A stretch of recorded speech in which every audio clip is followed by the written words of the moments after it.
Hey guys, welcome back with me again in this channel. On today's video, I'm going to show you how to create your own folded paper background in the CapCut Mobile.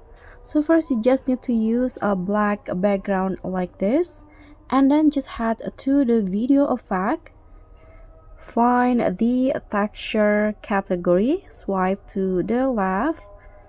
Okay, this one's texture, find the folds, okay, folds effect, click on that and apply it to the background, and you'll see the folded paper. So if you want to adjust, you can just adjust the texture here, click on the check icon and apply it to the entire background.